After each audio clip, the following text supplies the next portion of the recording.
Bonjour et bienvenue à une autre émission de l'Arabe en bref. Ce sont plus de 67% des répondants et répondantes en consultation menée par les syndicats de l'enseignement de Bois-Franc auprès de ses membres qui pensaient nécessaire l'interdiction du cellulaire à toute l'école, alors qu'il est actuellement seulement interdit en classe. Dans la région de Bois-Franc, pas moins de 254 enseignants et enseignantes ont participé à la consultation effectuée en février dernier. Au total, près de 7000 répondants se sont exprimés à la grandeur du Québec. Pour le syndicat de l'enseignement de Bois-Franc, un peu plus de 9 enseignants sur 10, 93%, sont en accord avec l'idée d'un âge minimal requis pour utiliser les réseaux sociaux. Près de la moitié des enseignants questionnés, 44%, indiquent que l'âge de 16 ans serait acceptable pour cette majorité numérique, alors que plus de 36% indiquent préférer que celle-ci soit fixée à 15 ans. Madame Sonia Laliberté, présidente du syndicat de l'enseignement de Bois-Franc, estime toutefois qu'il existe une différence importante entre l'utilisation d'un outil numérique personnel en classe et celle d'un outil fourni et paramétré par l'école, dont l'usage contrôlé prête moins à la distraction. Bienvenue. Madame Sonia, bonjour et bienvenue à cette émission. Bien, bonjour. Bon, Madame Sonia, il y a eu une consultation pour savoir si les enseignants sont d'accord avec une idée, une initiative de l'interdiction des cellulaires dans les écoles de la région. Alors, parlez-nous, s'il vous plaît, de ces consultations. Quand est-ce que vous l'avez faite et pourquoi?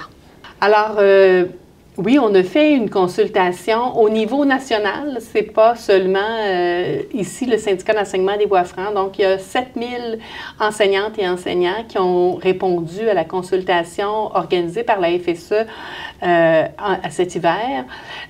Donc, il y a ici 255 personnes, enseignants, enseignantes du syndicat d'enseignement des Bois-Francs qui ont participé à cette consultation-là. On ne peut pas dire ils viennent de quelle école, là, mais on a 250 personnes qui ont participé à la consultation.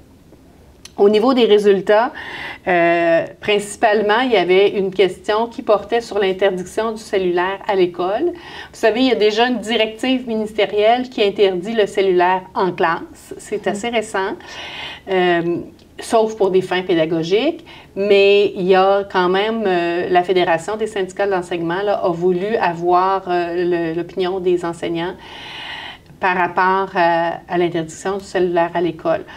Donc, c'est à peu près autour de 70% des enseignantes et enseignants de notre syndicat que nous représentons qui sont favorables à l'interdiction du cellulaire à l'école.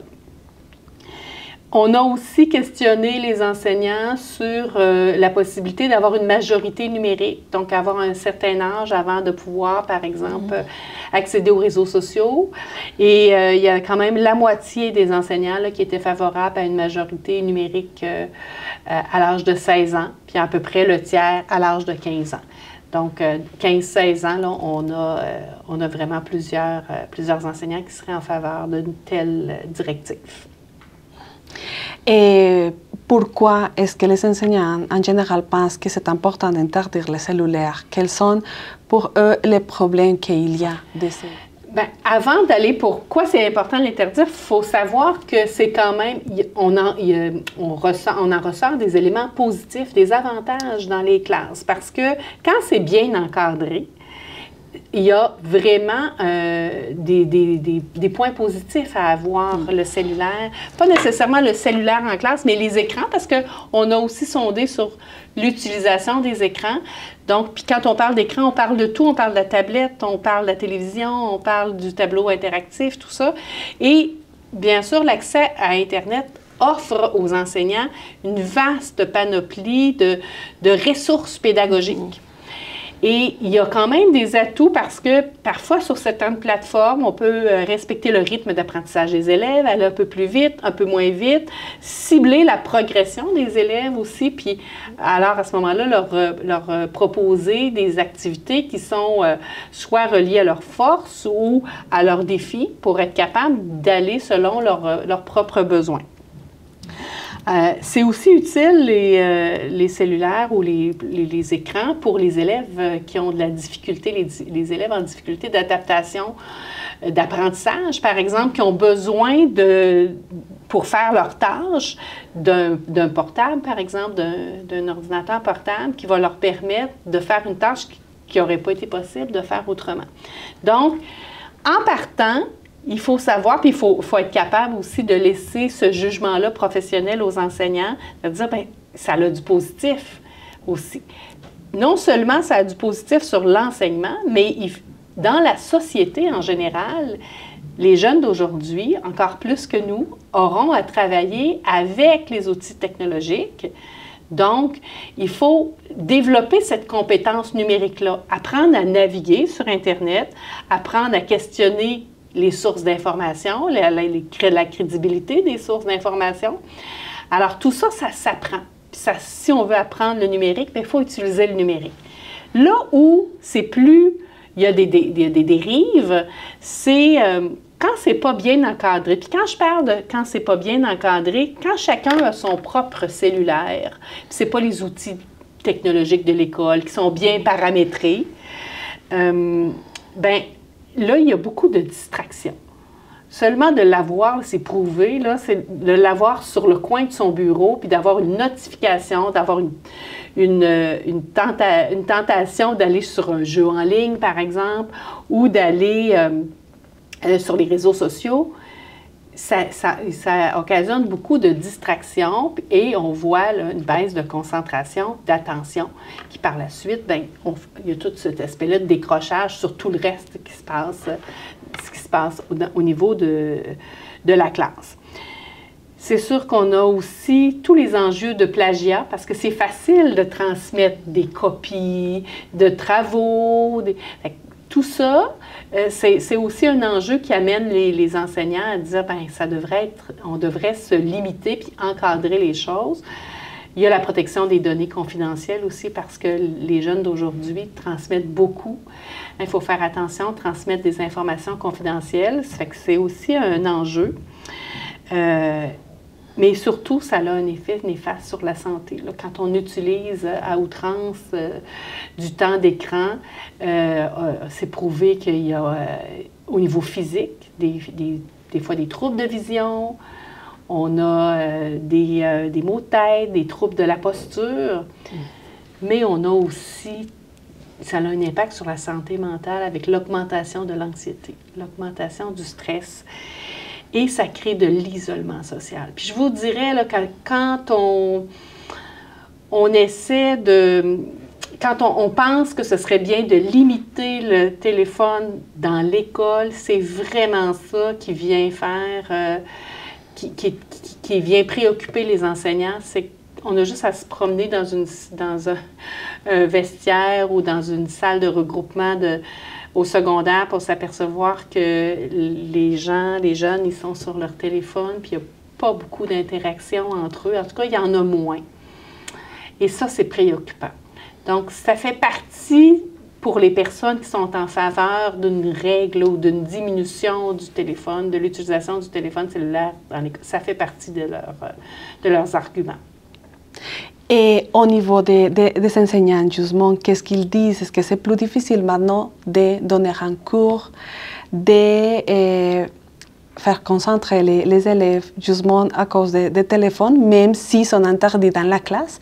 Quelles sont les difficultés qu'ont les enseignants aujourd'hui ou maintenant si les élèves ont toujours l'option digitale et ont toujours l'option de pouvoir sortir son téléphone, même si c'est dans l'école en général? Dans la classe, maintenant, là, ce qu'on voit souvent, c'est chaque enseignant a sa propre façon de faire, mais souvent, on va voir, là, les étudiants doivent laisser leur téléphone dans une pochette à l'entrée, par exemple, inaccessible. Et là, il y a des règles. C'est sûr que c'est pas si simple de faire respecter toutes ces règles-là, mais maintenant, c'est obligatoire que ce soit dans le code de vie.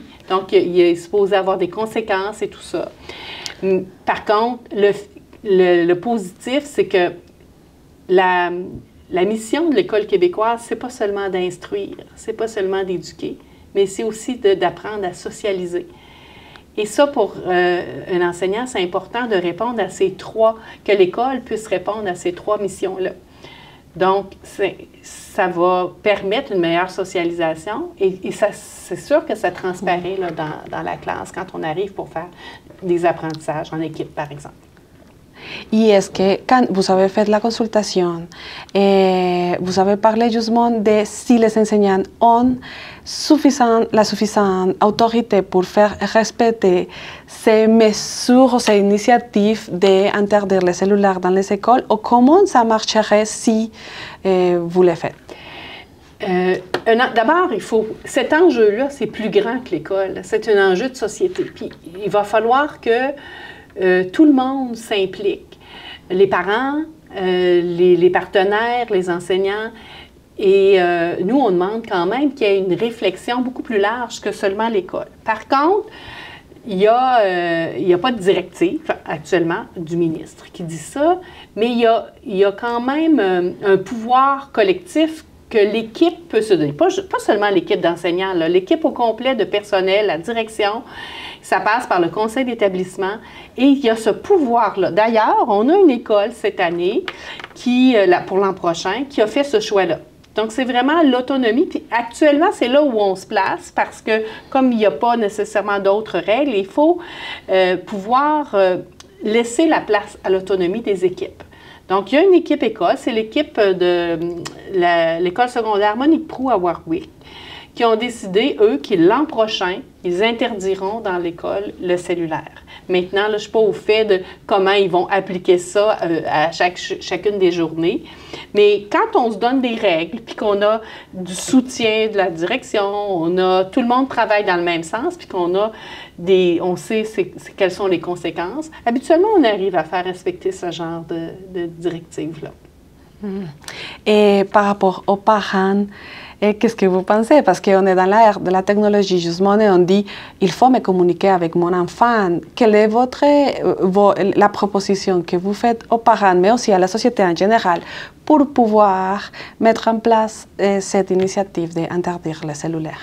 Bien, on voit d'ailleurs des mouvements de parents. Il y en a un à Drummondville qui a eu lieu il n'y a pas très longtemps, où les parents demandent à ce qu'il y ait cette règle-là, parce que c'est pas si simple pour le parent non plus d'avoir... Il constate que son enfant est trop sur les réseaux sociaux, que son enfant utilise trop le téléphone cellulaire, mais la pression de la société est forte. Donc, un parent qui devrait avoir autorité sur son enfant, mais on sait comment c'est quand on est rendu à l'adolescence, c'est pas si simple. Donc, les parents aussi demandent à une réflexion soit faite dans ce sens-là.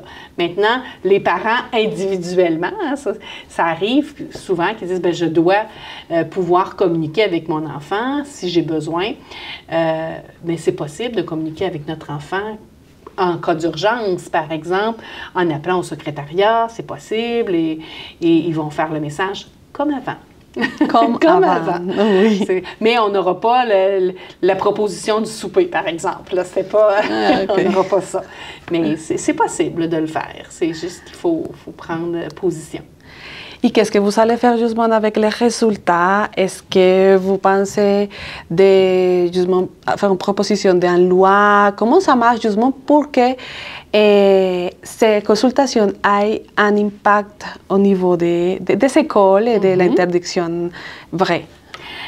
D'abord, le sondage, là, il origine de la volonté de la Fédération des syndicats de l'enseignement de se doter de données pour pouvoir parler en commission parlementaire. Donc, il y a une commission parlementaire qui a été demandée par le gouvernement sur l'utilisation des écrans, assez large. Donc, les données nous ont servi à faire ces représentations-là. On a aussi sensibilisé la population. Aujourd'hui, d'ailleurs, c'est une étape dans ce sens-là. D'autres syndicats l'ont fait dans leur région également.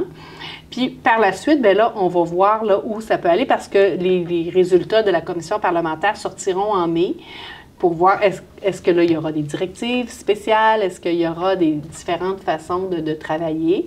Pour l'instant, on est beaucoup, ça évolue tranquillement. On avait des positions qui dataient de 2000, il y en a eu en 2008, en 2017. Maintenant, bien, on n'est plus à la même place. On va suivre la situation comme ça. Est-ce que les élèves connaissent de ces consultations? Est-ce que vous avez fait déjà comme une approche aux élèves pour savoir qu'est-ce qu'ils pensent? On n'a pas fait cette consultation-là. Nous représentons les enseignants. C'est sûr qu'il y aura de la réticence parce que les autres, ils sont nés avec cet élément-là.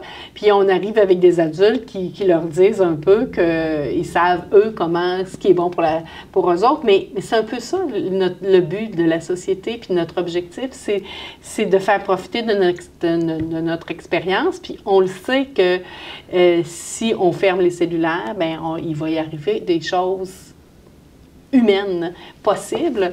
Alors, non, on n'a pas fait d'approche, mais on verra aussi avec l'expérience de Monique Proulx comment ça sera reçu. Est-ce que pour le moment, vous avez pensé peut-être à des alternatives pour limiter un peu l'usage du cellulaire dans les écoles? Ou pour le moment, ça va rester comme ça fait longtemps? Là, pour l'instant, on mise sur l'information, la sensibilisation et l'information sur le pouvoir que l'équipe école peut se donner. Parce que nous, en tant que syndicat, on n'a pas ce pouvoir-là d'aller dicter. Est-ce que c'est au ministre de faire cette directive-là? Est-ce que c'est aux dirigeants du centre de service? Est-ce que c'est... Là, actuellement, ce que prévoit la loi, c'est que quand on veut modifier le code de vie d'une école, bien, ça se passe avec la collaboration du personnel, ça se passe au conseil d'établissement de chacune des écoles. Donc là, pour l'instant, c'est vraiment à ce niveau-là. Et on verra, là, nous, ce qu'on demande beaucoup, c'est qu'il y ait une utilisation équilibrée. Parce qu'on l'a vu, là, c'est nécessaire d'avoir les écrans, les outils technologiques, pour les méthodes d'enseignement, mais aussi pour apprendre, parce que dans la vraie vie, c'est pas vrai que les élèves ne seront pas en contact avec le monde technologique. Donc, il faut qu'ils apprennent ça aussi. Madame Sonia, bon, pour terminer, comment est-ce que les syndicats d'enseignants soutiennent justement les enseignants pour éviter toutes les distractions qui amènent les cellulaires dans les écoles? De quelle façon? Dans le fond, la façon dont on soutient les enseignants, c'est beaucoup de porter leur voix.